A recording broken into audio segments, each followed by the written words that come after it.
Praise the Lord. Sige nga po, palapakan natin natin ng Lord. Yung pong the best nga po, praise the Lord. Yan na po ba yung the best sa Lord? Hallelujah. Praise the Lord. Amen. So, magandang umaga po sa ating lahat. So, pribilehiyo po ulit na ako po muli ay mag-share the Word of God for this day. At ako bless po sa ating mga nagpatotoo. Tunay, sino pong nabibless sa mga testimony? Yan. Nakaka-bless po, ano? At sino pong gustong mangyari ninyo sa kanyang buhay? Please raise your hand. Yan, do it again, Lord. No? So, maraming answered prayers. Tama ba? Yung protection ng Lord, lagi nandun. Ano po? And even yung pagsama ng Lord, yung provision ng Lord sa ating mga buhay, hindi po laging nawawala yon. Amen? At higit sa lahat, yung kagalingan. At alam niyo po, ang isa sa isi-share ko ngayon is buhay na buhay po sa ating lahat. Ano? At ako nagagalak po ang aking espiritu na sa ating pong lahat as Life in Christ family, yung pong patotoo natin ay isang buhay na pagsamba sa ating Panginoon. Amen po ba? Amen. So sige nga po, palakpakan pa natin ang ating Panginoon. Yung the best ng offering sa Lord.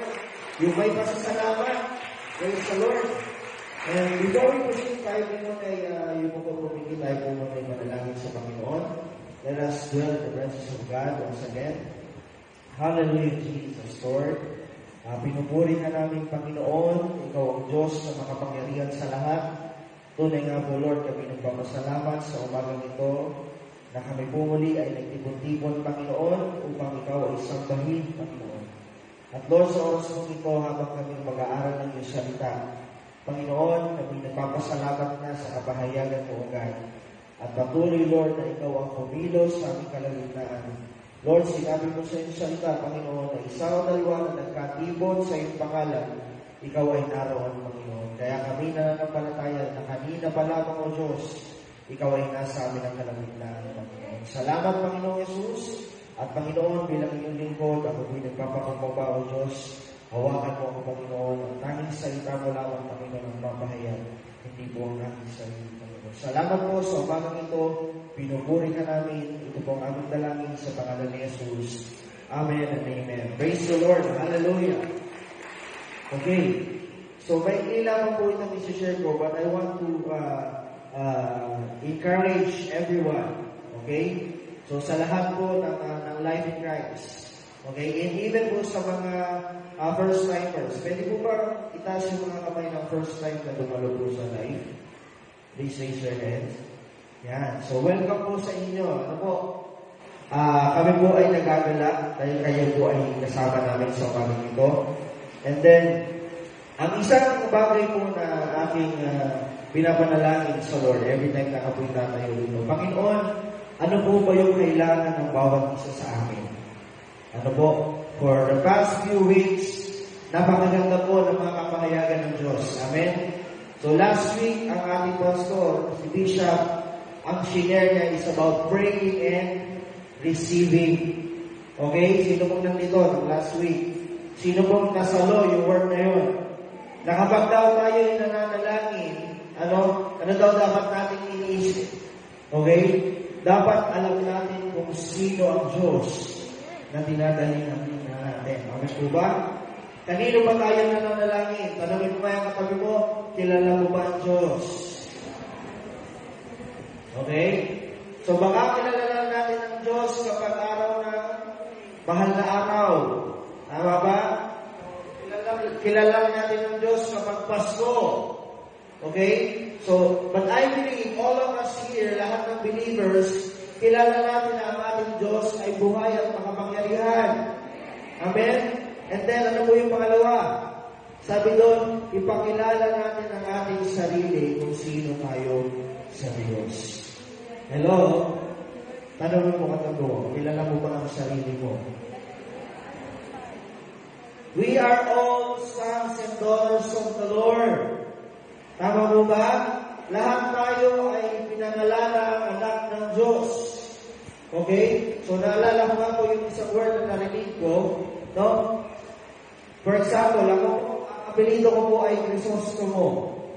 Right? Lahat tayo may kanya-kanyang apelido. Kapag ba ay Crisostomo, nagkaroon ako ng kasalanan sa aking magulang, o kaya naman ako'y lumayo sa aking magulang at ako'y nagpariwara, gumawa ako ng maraming kasalanan, ang pagiging apelido kong Crisostomo po ba ay nawala? No. Ganun din po tayo sa Panginoon. Even though we have failures, meron tayong mga kasalanan, but still, ang apelido natin, talaga na natin, ang apelido ng ating Diyos. This is Jesus Christ. Amen po ba? Kaya kapag tayo ilalapit sa masaganang biyaya ng Diyos, tayo po ay malayang nakakalapit sa Kanya. At minsan, meron po tayong mga guilty feelings. No, tama po ba? Sasabihin natin sa Panginoon, Panginoon, dumaan ang isang linggo, nagkasala na naman ako, Panginoon. Nagkaroon na naman po ako ng ganito. Okay? Yung dati kong buhay, medyo nabalikan ko na naman.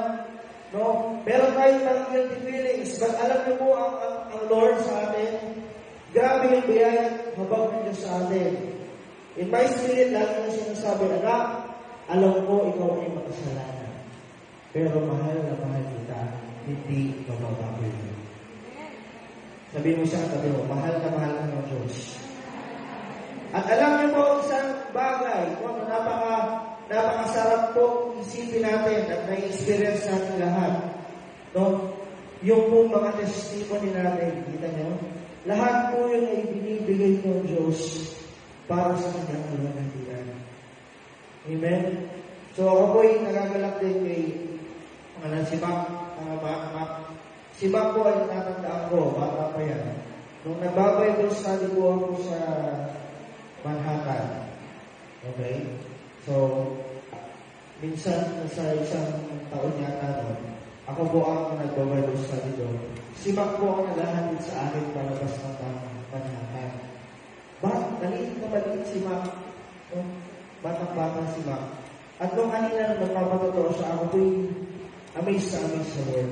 Kasi sabi ko, yung batang ito, nung siya, nanaman yung pagkilala niyo sa Panginoon. At alam niyo, ang grabe ginagawa ng Diyos, hindi siya binabayaan ng Diyos, bago siya'y pinagpala, tinugon ang panalangin, tinuruan at nilalayan sa kanyang paglalakbay sa kanyang buhay. Alam niyo po ba yun? Ganyan po ang Diyos sa atin. At ito pong buhay natin ngayon, sino tayo ngayon, hindi po ito dito natatapos. Marami pa po tayong tatahakin daan. Hello? Sabi mo sa katabi mo, mahaba pang lakbayin. Tama po ba? So, ang ating bishop, no? Binigyan ng lakas ng Diyos dahil mahaba pang lakbayin. Amen po ba? At habang tayo sama-sama naglalakbay, habang hinihintay natin ang pagdating ng Diyos, no? Isang bagay po ang nais ko pong ilagay sa ating heart ngayon sa umagang ito. At ito po yung very basic na nakaturuan. At ito po ay isa sa paborito kong ginagawa sa aking buhay. Okay? At ito po yung isa sa papaalalahanan sa atin ng Diyos habang tayo po lumalakad sa kanyang kalooban. Okay? So, si Mac, no? Sorry for example lang, si Mac, ako'y na-bless kay Mac, no? Si Mac, pumunta ng Japan, right? Start ng journey ni Mac, pero ang Lord nagpapaalala, Mac, huwag mo siya kakalimutan. Kasi pag nandun na siya, no? Very true in our lives, dahil tayong sinasamahan ng Diyos. Pero ayaw ng kaaway ay may samahan ng Diyos. Hello? Ayaw ng kaaway na ikay magtatagumpay. Sabi mo sa katabi mo, ayaw ng kaaway. Kaya lahat ng bagay gagawin niya upang ikaw ay masira at mawawala sa biyayang habag ng Diyos. Okay? Lahat ng bagay gagawin niya, sisirain niya ang relasyon mo sa pamilya, no? Bibigyan ka ng maraming blessings, titiranin ka sa mga kahinaan mo, okay? Pero ang Lord, lagi nagre-remind sa atin, anak, ikaw ay aking anak. Hello? Okay. Grabe yung binibigay ng Lord sa atin, ano? So this time, pupunta na po ako dito sa ating word. So, ang title ko ng i-share ko ngayon is about, ang title ko ay, Ang Unang Pagsamba. Wow. Okay? Ang unang pagsamba. Nung aking pong binubuo itong word na to, meron pong tanong sa isip ko about worship. So, this word talks about worship. So, lahat tayo po ay marunong sumamba sa Panginoon, right? Marami po mga tao, no? Or even lahat ng tao po sa Pilipinas ay sumisimba. Tama? Pero ang tanong, sila po ba ay sumasamba? Magkaiba po yun. Tama po ba ako? Siguro masasabi ko po, kung ako po ay mag-iisip logically, 100% ng tao sa Pilipinas marunong sumimba. Okay? Pero 50% lang. Ito po yung aking lang, ha? Hindi ko po ito survey. Survey po ng aking sarili. Siguro, 50% lang po ang marunong sumamba. Again, isa pang word. Lahat tayo marunong magpasalamat. Tama ba? Pero ilan lamang ang marunong magpuri ng may pasasalamat. Tama ba? Okay. For example, isang word, no, nandito rin pumamaya sa outline ko, yung verse, kung maaalala nyo, na meron pong 10 may ketong. Hello? Sa Bible po, meron pong 10 may ketong na lumapit kay Jesus at humingi po ng kagalingan, right? Tama po ba? Alam niyo po ba yung story na yun? In short, ang nangyari, yung pong 10 bang yun, pinagaling ng Diyos, hindi. Hello? Lahat po ng 10 may ketong, pinagaling po lahat ng Diyos yun. Walang duda, lahat tayo i-bless ng Lord, lahat tayo pagagaling ng Diyos. Pero ano pong sabi doon sa Bible? Okay, mamaya pupunta na natin yung verse na yun. Ano pong sabi doon? Iisa ang bumalik sa Panginoon para magpasalamat. At ang sabi ng Lord, hindi ba 10 ang aking pinagaling? Hello? Bakit iisa ang nagpuri ng kasalanan? So this time, yung pong heart ko ngayon, yung purpose ko ng word na ito, is to educate us, is to cultivate in our hearts, paano ba tayo sasamba? Ano ba yung unang pagsamba? Ako po nagtanong, Lord, ano ba yung first worship na nangyari sa Bible? Kasi ang perception natin about worship, kumakanta, tama ba ko? Yung pagsamba ay umaawit ng mga solemn songs. Kapag naman pagpupuri, umaawit ng masasayang kanta. Okay? Yun yung ating nakagisna bilang mga Kristiyano. Okay? Pero kung aking po, nag-research po ako sa Google, sabi ko, Lord, ano ba yung unang pagsamba? Okay? Dinala po ako ni Google sa Genesis kay Adam and Eve. Si Adam and Eve po ba, ang tala po sa Biblia, na sila po ba ay tumugtog sa Lord? Tama po ba? Si Adam and Eve po ba ay naitala sa Bible na sila po ay umawit sa Panginoon? May nakita po ba kayong verse? Si Adam ay kumanta at nagpuri sa Panginoon. Wala po. Tama po ba? Pero yung aking pong pinabasa, sabi doon, sila yung mga una sumamba sa Panginoon. Sa paano paraan? Habang binabasa ko po yung article, isa lang po para maturuan lang yun, no? Ang sabi doon, si Eva at si Adam, sila'y nilikha ng Diyos. Yung kanilang pagsunod sa Panginoon, yun po ay paraan ng pagsamba nila sa Diyos. Okay? So, hindi pa po yun yung points ko. Pero, habang ako po ay sa aking puso, sabi ko, Lord, ano ba talaga yung unang pagsamba? Nare-remind sa atin yung word sa mga Levites ng Old Testament. Okay? So dumating ang pagsamba na ang mga tao ay nag-aalay na kung ano-anong hayop. Tama po ba? So yun ay bilang sinusulong nila yung mga hayop bilang insenso. Tama ba? Sa ating Panginoong Hesus. So sa Leviticus ko yun. At sa panahon naman ni David, dito na si David ay kumakanta na, meron na siyang mga instrumento. Tama po ba? Pero ako nagtatanong pa rin sa Lord, sabi ko, Lord, kailan ba talaga yung unang magsamba? Okay? Tayo, tanongin mo yung sarili mo. Okay? Tabilin mo yung katabi mo. Yan. Tabilin mo, sige, huwag mo kaya, tabilin mo. Kapatid, tanongin mo, kailan ka unang sumamba sa Lord? Hello? At alam niyo po, habang ako pong inaaral ko, inilagay sa akin ng Lord yung sa Revelation na tinatanong, nasa ang iyong unang pag-ibig? Hello? Tama ba? Sabi doon, sa isang church, doon sa 7 Asia Minor, nasa ang iyong unang pag-ibig? No? Sabi doon, nanlalamig ka na. At alam niyo po, nung habang ako po yung nag-worship, kasi po pag kami nag-aaral, nakikinig po ako lagi ng worship songs. Doon po ako dinila. Okay, so sa verse na ito po, sa Luke 7:37 to 46. Yan.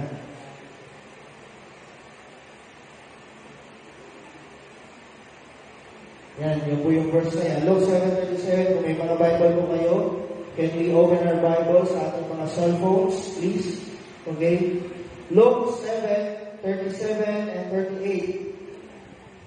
Sabi po niya, a woman in that town who lived a sinful life learned that Jesus was eating at the Pharisee's house. So she came there with an alabaster jar of perfume. As she stood behind him, at his feet weeping, she began to wet his feet with her tears. Then she wiped them with her hair, kissed them, and poured perfume on them. Okay? So, isa pang verse, na cross-reference po nito, cross-verse is Mark 14, verse 3. Sabi po nun, and being in Bethany in the house of Simon the leper, as he sat at meat, there came a woman having an alabaster box of ointment of spikenard very precious. She brake the box and poured it on his head. Another verse, Matthew 26, 6 to 13. Okay? So, magkakapareho po itong verse nito, ayon lamang po sa tatlong author. Okay? So, sa Matthew 26, beginning verse 6, while Jesus was in Bethany in the home of Simon the leper, a woman came to him with an alabaster jar of very expensive perfume, which she poured on his head as he were reclining at the table. Verse 8, when the disciples saw this, they were indignant. Why this waste, they asked.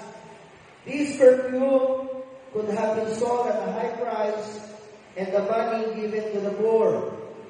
Verse 10, aware of this, Jesus said to them, why are you bothering this woman? She has done a beautiful thing to me. The poor you will always have with you, but you will not always have me. When she poured this perfume on my body, she did it to prepare me for burial. Verse 13, truly I tell you, wherever this gospel is preached throughout the world, what she has done will be also told in memory of her. Okay? So, Kuya, Papunta po dun sa ating next slide, please. Okay.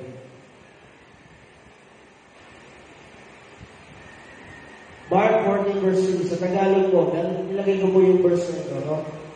Samantalang siya ay nasa Betanya, dumulog sa hapagkainan sa bahay ni Simon, na isang kitongin, may dumating na isang babaeng may dalang karapong alabastro na puno ng mamahaling pabango, na purong nando. Binasag niya ang karapong alabastro at binuhos niya ang pabango sa ulo ni Jesus. Okay. So, ito pong story na ito ay may tatlong author, Matthew, Luke, and Mark. So, parang in-elaborate nila na itong isang babae ito, nakita na lumapit sa Panginoong Jesus na may dala-dala vial ng perfume or alabaster. Hello? Yung alabaster jar. At ito po, in short, ito po ay binasag ng babae sa pangalan ni Jesus. Okay? At yung kanyang buhok, no, ay yun ang kanyang ginawang pamunas sa pangalan ni Jesus. Okay? So, in other translation po, or in other verses, sabi doon, yung babae ay umiiyak. Okay? Habang siya umiiyak, yung kanyang luha ay nagiging pumapatak sa pangalan ni Jesus, at yun ay pinumunasan ng kanyang buhok. Okay? At kung ito po ay inaano ng mga Bible scholars, at ang sabi dito, yung daw po pabango yun ay napakamahal. Katumbas ng isang taong sweldo ng isang regular or isang taong may regular wage. Okay? So, biruin nyo, isang taong sweldo. Okay? Sino mo dito yung mga employee? Please raise your hand. Na-compute niyo ba kung magkano isang sweldo? Hindi ba? No? So, sa minimum wage, I think, umaabot ka ng 200,000. Isang taon. Kung di ako nagkakamali, minimum wage. Biruin niyo yun. Iyon ay pinasag sa pangalan ni Jesus. Kaya nga po yung mga nakapalibot, ang sabi, sayang yung pabango. Tama po ba? Even si Judas, sabi doon, sana ibinenta na lang yung pabango para may pamigay sa mahirap. At alam niyo po, ito yung nakita ko. Dati ito yung unang pagsamba. Hello? At alam niyo po, sabi ko kanina, yung po ating mga buhay at yung po natin patotoo, buhay na buhay yung pagsamba sa ating Panginoon. At para po sa mga first-timers, hindi po aksidente na kayo ay narito. Amen? So, ang Diyos ay may kapahayagan sa umagang ito upang tayo po ay magkaroon ng totoong magsamba sa Kanya. Okay? At isa po sa naalala ko, ang Diyos ayaw niya na sumasamba tayo sa ibang Diyos. Tama ba? Even in the Old Testament, ayaw ng Diyos na sumasamba tayo sa idols. Tama ba? So in short, ang tinutukoy pa rin ng Diyos ay pagsamba. Okay? So 3 points na po ito. Okay? Sabi mo doon, next please, ang unang pagsamba ay nagsisimula sa pagsusuko. Sabihin nga natin pagsusuko. Okay? Pag sinabing pagsusuko, anong ibig sabihin nun? No? Pag sinabing suko na ako, anong ibig sabihin nun? Nandiyan na ba kayo? Ilagay nyo sa inyo. Pag sinabi nyo sa sarili nyo, suko na. Hello? Ayaw na. Amen?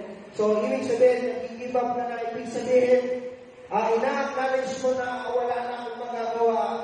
Parang lahat na binigay ko na, suko na ako. Okay? Tama ba? So, sa mga crimes, diba? Pag sinabing suko na, surrender na, taas kamay na. Tama po ba? Okay?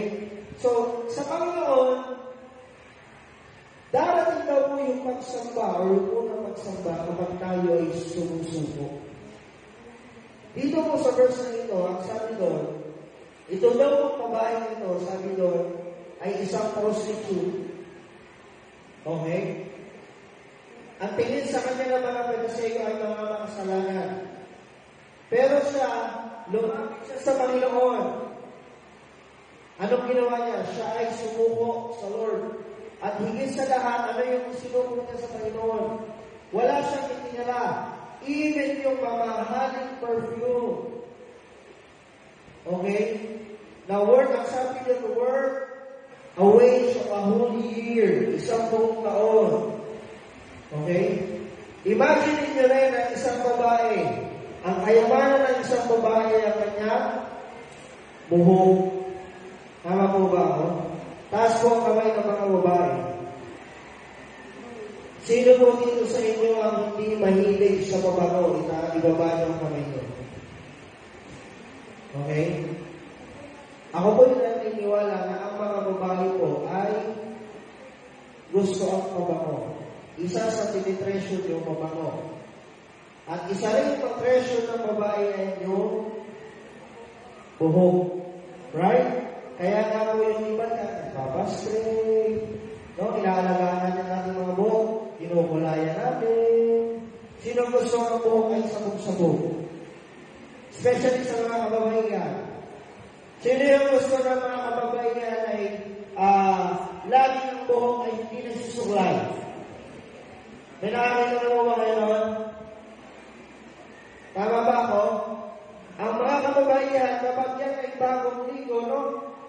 Ginaganyan pa yun yung suklay, right? Tama ba ako? Nakikita sa aking wife, ginaganyan yung suklay. At alam niyo po, isa sa experience ko, no? Glory to God. Nung ang aking po wife ay tinikimo, no? Happy siya nung una. Sabi ko, hindi nawawala ang hair ko. Pero alam niyo po, noong time na ilang araw na, unti-unti mo nalulungin yung buhok niya. Ako mo yung iyak sa Panginoon. At alam mo siya ganun eh. Alam niyo po yung hair niya, hindi niya yung tinatapon. Sorry na, pag naalala ko, baka mapaya ng kaway ko. Hindi niya tinatapon yung buhok. Nilalagay niya sa plastic, nakaipon po yun sa ilalim ng kama niya. Alam mo bakit? Kasi grabe yung pag-pressure ng isang babae sa kanya buhok. Okay? So, I will not stir up your emotions dun sa ganang bagay, no? But ang gusto ko pong makita natin sa lahat, yung pagsusuko ng babae ng lahat-lahat sa kanya. Hello? Tanungin mo yung katabi mo. Okay, sige, tabigin mo. Meron ka ba bang bagay na hindi sinusuko sa Lord? At alam niyo po ba na yung mga bagay na yun na napakahalaga? Sabihin mo nga sa katabi mo, ano yung mahalaga sa iyo?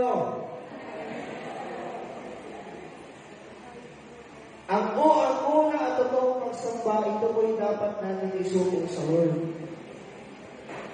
Hello?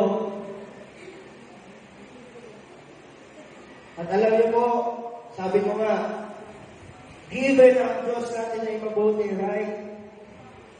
Kapag yung mga bagay na yun ay isinuko natin sa Lord, alam niyo po ba, mas lalong magagandahin ng Lord yung mga bagay na yun. Sige mo, palakpakan ng Lord. Hello? Joel chapter 2, verse 13. Yung pong verse na ito. Okay? Rend your heart and not your garments. Now return to the Lord your God, for He is gracious and compassionate, slow to anger, abounding in loving kindness and relenting of evil. Okay? So sabi na ni Prophet Joel, rend your heart.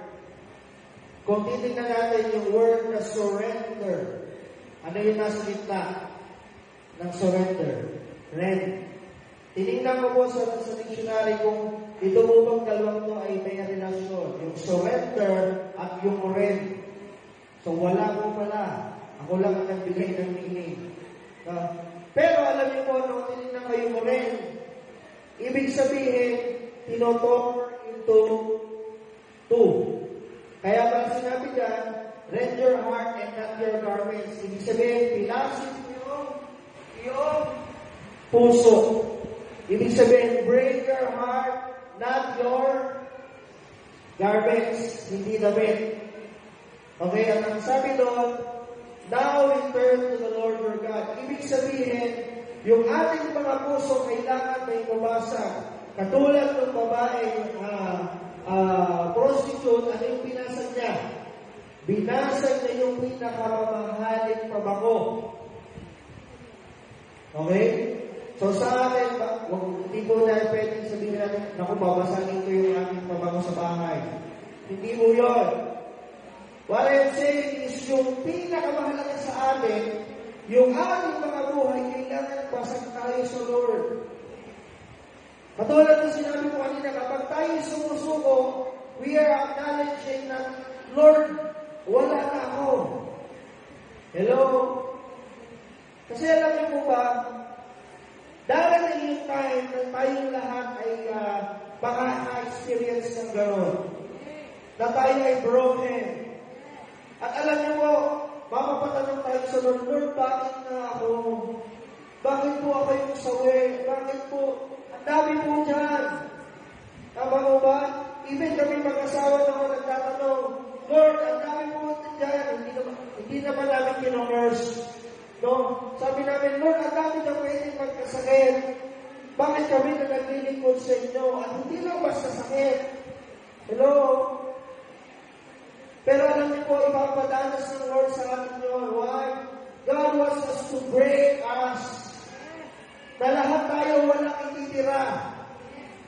At doon po malalaman natin ang tunay at totoong pagsamba sa Diyos. Hello? Sino po gusto sumama sa Lord? Praise God. Palakpakan nga po natin ng Lord. Nakukuha na dito. At alam niyo po, isang example, the best example ng pagsusuko, walang iba kundi ang anak ng Panginoong Jesus. Tama po ba ako? When Jesus Christ, imagine niyo si Jesus Christ nagsuko din. Ano ang sinuko ni Jesus? Not only his life. Sabi sa Bible, hinubad niya ang kanyang pagiging Diyos. Hello? Imagine niyo yun.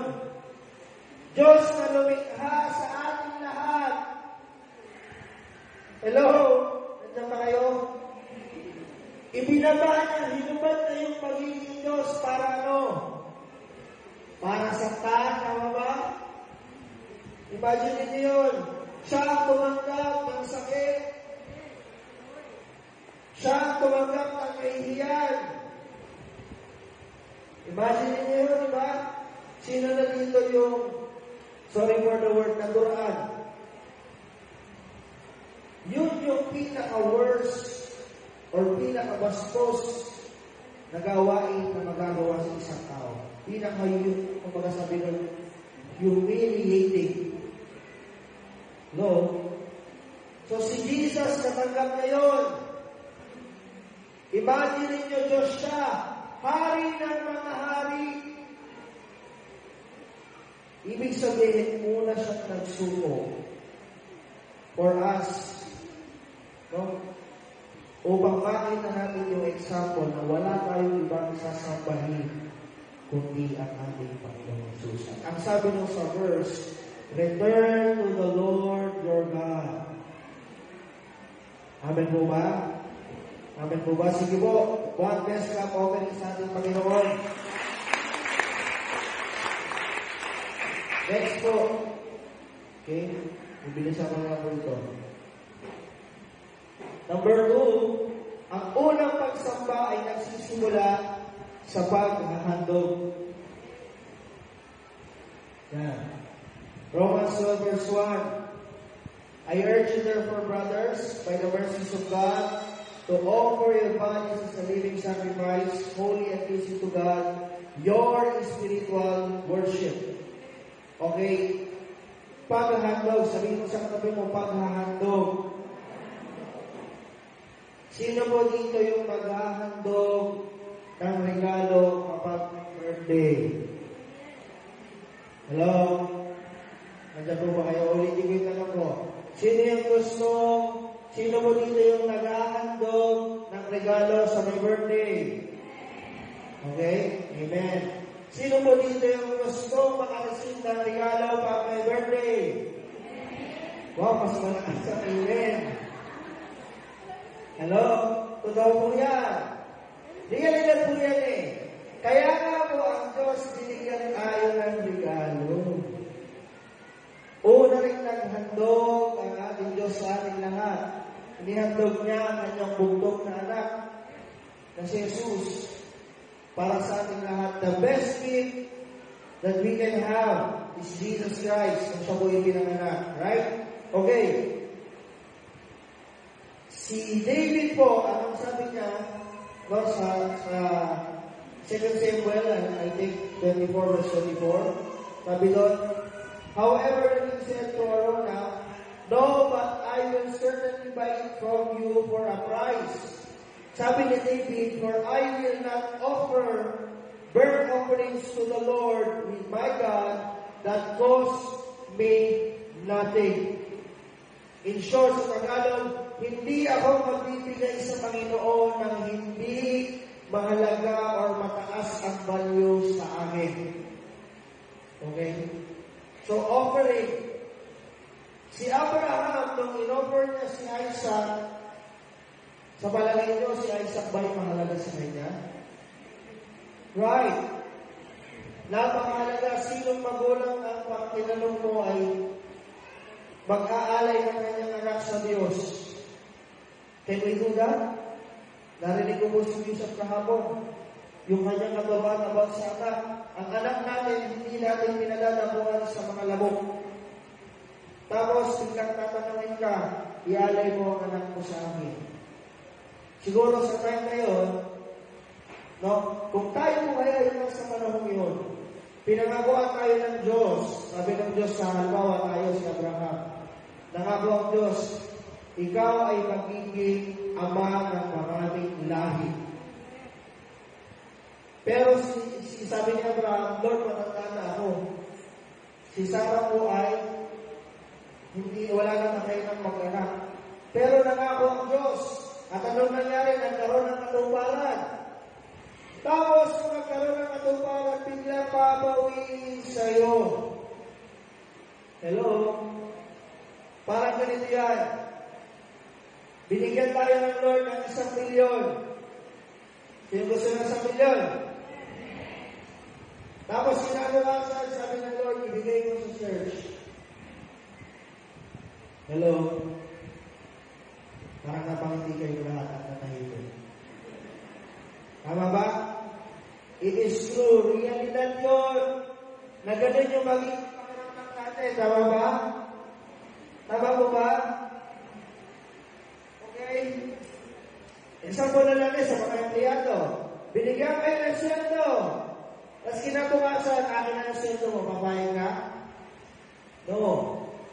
Pero dito po, sa verse na ito, I think sa Genesis 22, no? Si Abraham walang pag-aalinlangan. In-offer niya si Isaac sa Lord. At anong nangyari? Nung saktong i-offer niya, right? Sabi ng Lord, wag. Napatunayan ko ang katapatan mo sa amin. At anong ginawa ng Lord? Anong nangyari kay Abraham? In short, siya po ay naging ama ng maraming lahi. At hindi lamang yun. Isa siya sa pinakamayaman. Kasi sabi doon, you are blessed to be a blessing. I will bless you. Those who curse you, I will curse. Grabe ang pangako kay Abraham. At sabihin ko sa katawan mo, ang pangako ng Diyos, pagmamalain niya. Niresiba natin yun. Kaya lang, Kailangan tayo maghandog sa Lord. At alam niyo po, nakalimutan ko lang yung verse sa Numbers, sa aklat po ng bilang, ang sabi doon, ang pinakamainam na handog ay ang ikasampung bahagi. Sabi mo sa katabi mo, ang pinakamainam na handog ay ang ikasampung bahagi. Ibig sabihin, the tenth. Ano ibig sabihin nun? Our rights. Wala po ako sa tithes and offering. But in Old Testament, sinabi po ang pinakamainam. Hindi po sinabi ang mainam na handog. Ang sinabi nun, ibig sabihin, the best. Yung pinakamainam na offering is the tenth portion. Hello? Hindi po yun sa laki lang yun. For example, sa tithes and offering, ito po yung example lang. Yung 10% mo maliit lang. Pero yung offering mo, nilakihan mo, sobrang laki. Kumbaga, triple or 4 times yung iyong tithes. Wala pong value yun. Ang sabi po sa word, ang pinakamainam na handog ay yung ikasampung. It's better not to give the offering kesa iwanan yung tithes. Kaya napaka-importante po, ito po magsisimula ang ating unang pagsamba sa Panginoon. Amen? Palakpakan ka po natin ang Lord in class. Nakukuha po ba natin? Okay. Pangatlo po, ang unang pagsamba ay nagsisimula sa pagsunod. Sabi mo sa katabi mo, pagsunod. Okay?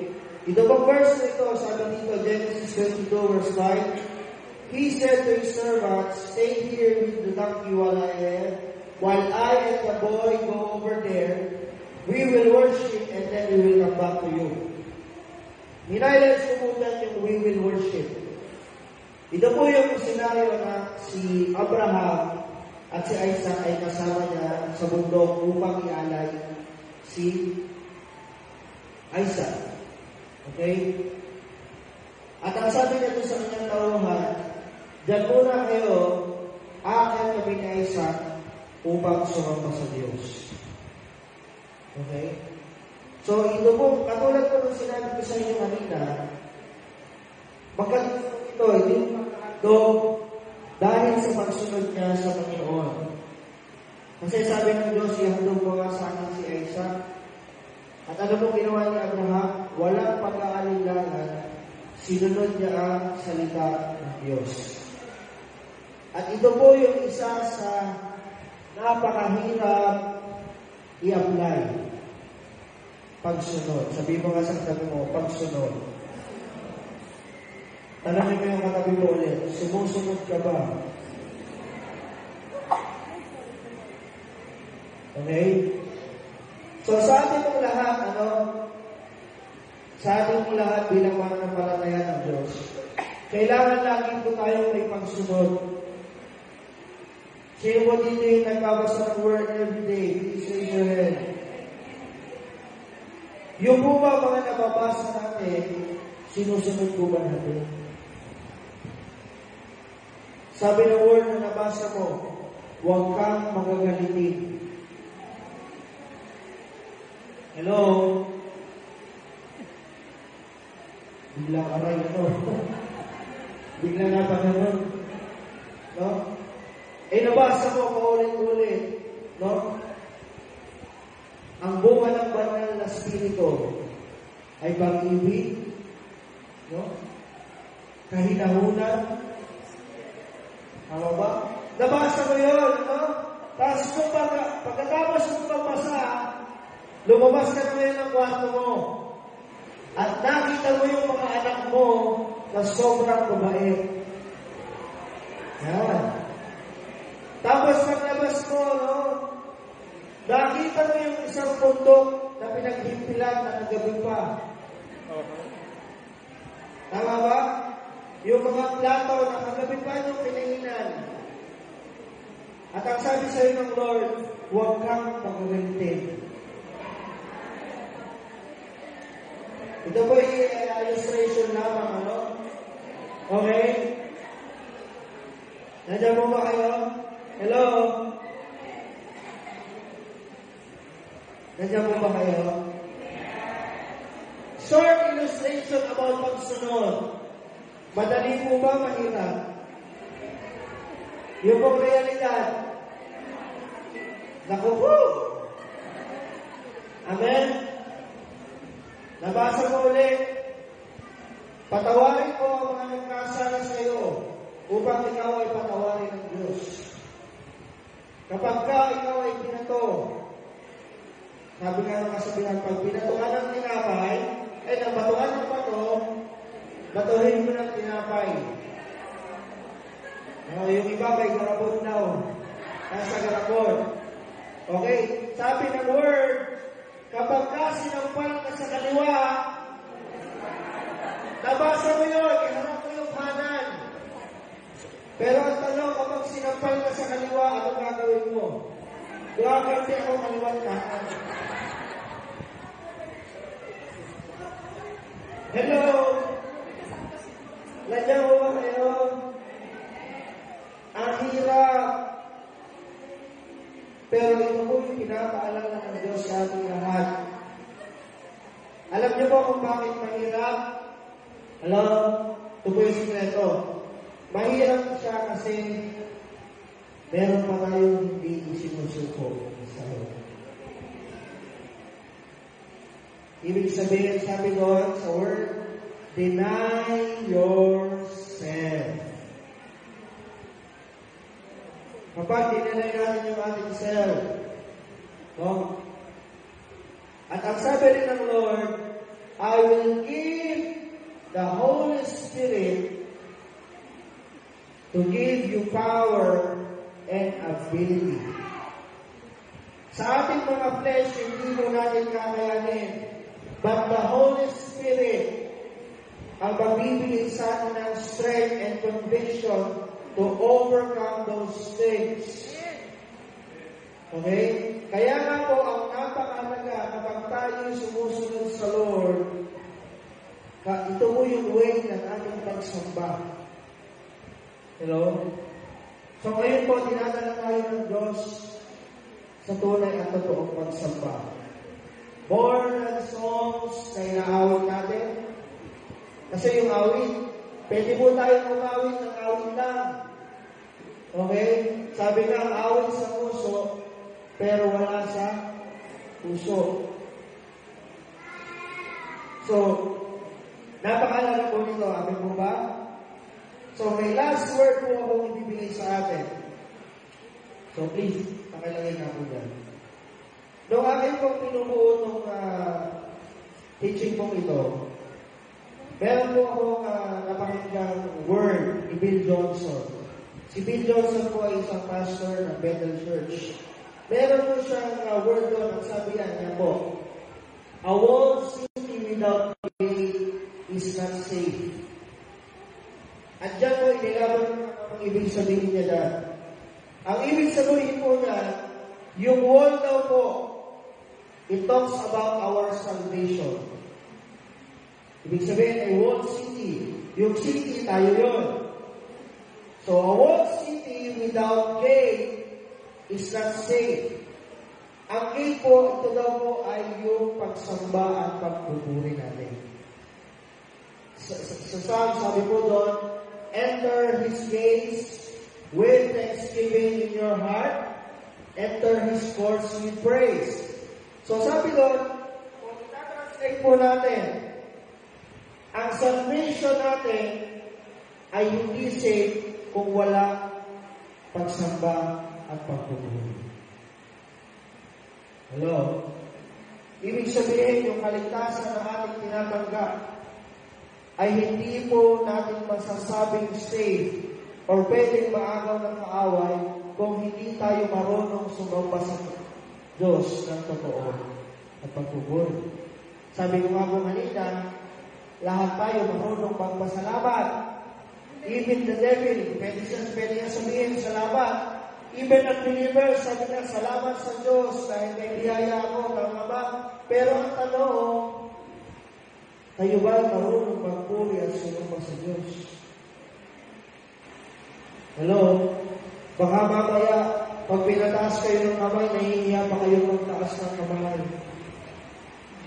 Pag sinabing lahat tayo sumamba sa Panginoon, nahihiya pa kayong pumilit at pumalakpak. Hello? Amen po ba? So, sige po sa ating pong pagtatapos, no? Nawa po ay meron tayong natutunan sa umagang ito. And I pray, isa po itong daan, no? Ako po ay nag-blessing sa Lord with my spirit. So, ito po yung start or introduction natin upang tayo kung lahat ay muli ay sumamba sa Diyos. Na matuto tayong sumamba sa Diyos. Yung unang pagsamba ay tama. Sabi doon, ang unang pagsamba nagsisimula saan? Sa pagsusuko. Pangalawa, paghahandog. At ang pangatlo ay pagsunod. Tatlong bagay lang po upang tayo po'y totoong sumamba sa Diyos. Amen po ba? At sabi ko nga po kanina, lahat po ng blessings, kagalingan, kalakasan, mga answered prayers, yan po ay given na. Hindi na po yan mawawala sa atin. Pero dyan sa mga bagay na yan, meron pong mga challenges at meron pong kaaway na gustong sirain lahat yan. Even blessings, pwedeng gamitin ang kaaway para hindi mawala sa Lord. Pero ang katotohanan dapat natin maunawaan, ang pagsamba ay dapat merong pagsusuko lahat sa Diyos. Even lahat ng biyaya nito, isuko natin sa Diyos. Okay? Ialay natin sa Diyos, ihandog natin, at sumunod tayo sa salita ng ating Panginoon. Amen? At ako po'y nananampalataya, ang Diyos po ang magpapahayag sa atin ng mga bagay na hindi natin maunawaan. Amen po ba? Sige po, tayo po lahat ay tumayo sa oras na ito.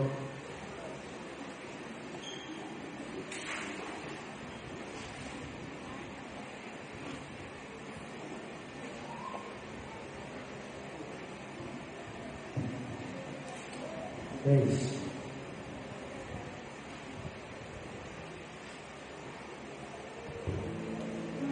Mabilis po ba tayong lahat? So I believe and I pray na lahat tayo may natutunan sa salita ng Diyos. Kapag pagpiliin na natin ang Lord, ako, nasipin na natin praise. Hallelujah. Yes, so sa bago pong ito, we will just worship to the Lord. At sa habang tayo sumasamba sa Lord, katulad po nung sinabi ko, huwag tayong mahiya, ialis natin lahat.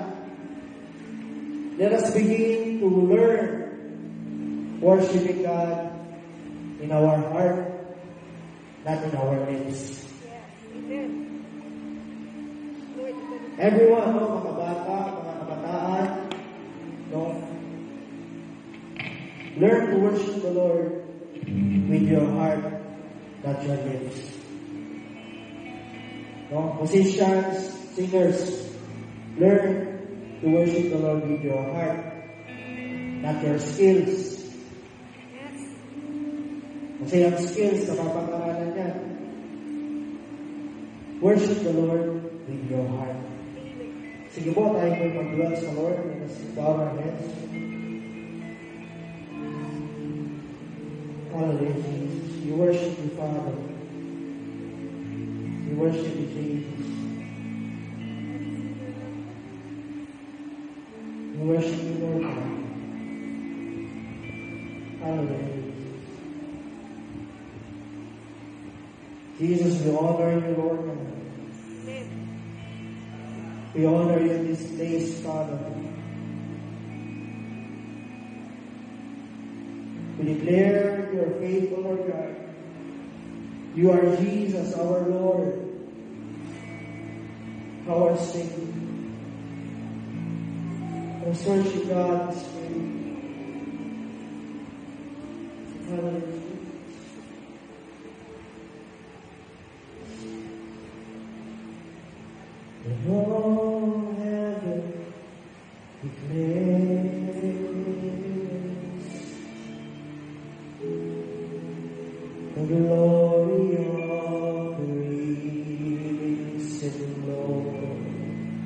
Who can compare? Who can compare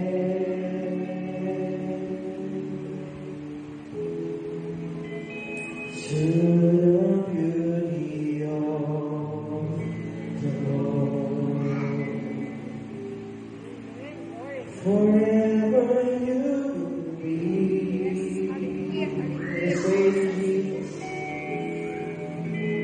the Lamb upon the throne. I gladly bow my knee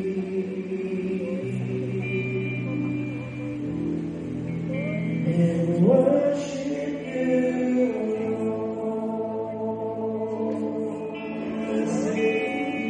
All heaven declares the glory of the risen Lord, the glory of the risen Lord. Who can praise?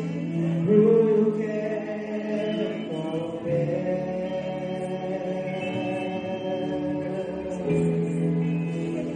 With the beauty of the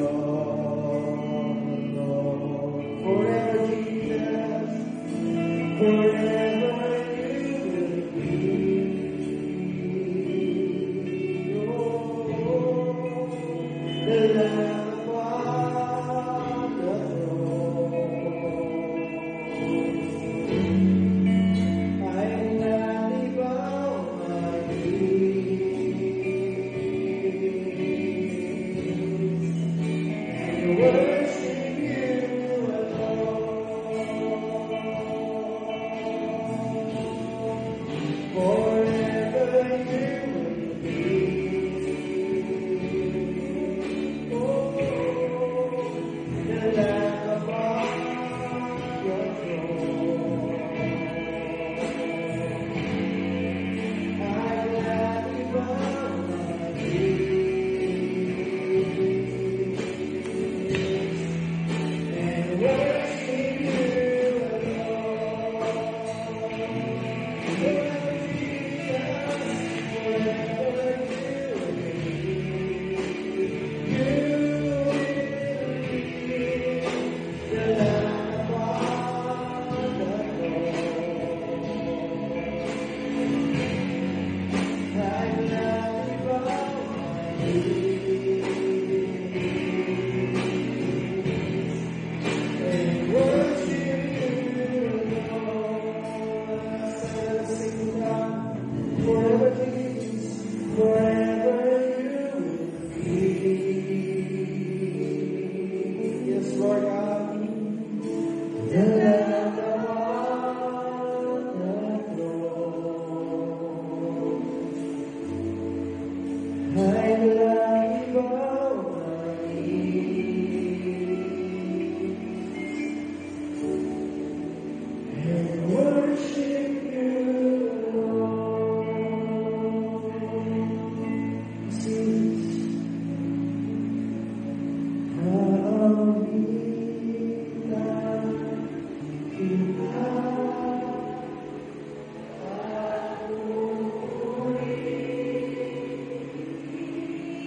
With all our hearts sing aloud.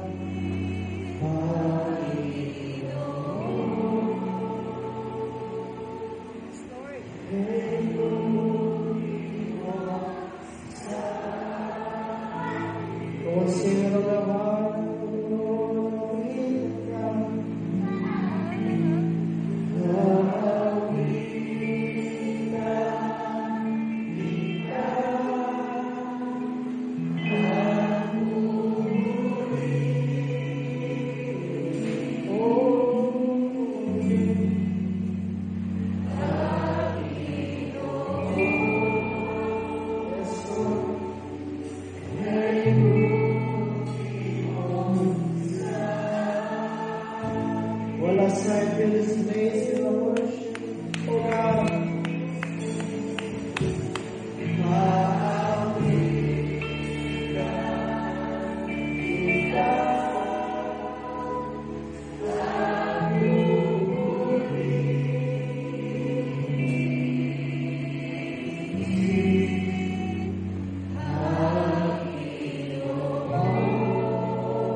Hey, puri mo sa amin.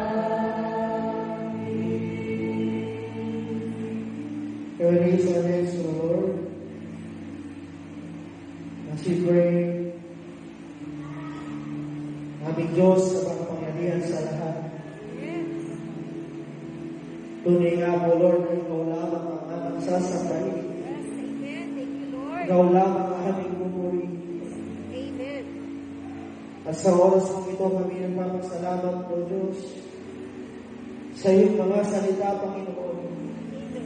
At kaming lahat, O Diyos, ay tinuturuan mo, Panginoon, na sumunod sa iyo, O God. Na ikaw ay sambahin ng aming buong puso at kaluluwa. Salamat, O Diyos. Muli ka namin sinasasalamatan, Panginoon. At isinusuko namin, O Diyos, ang lahat sa aming buhay. Lord, tinatanggap ka muli namin sa aming puso.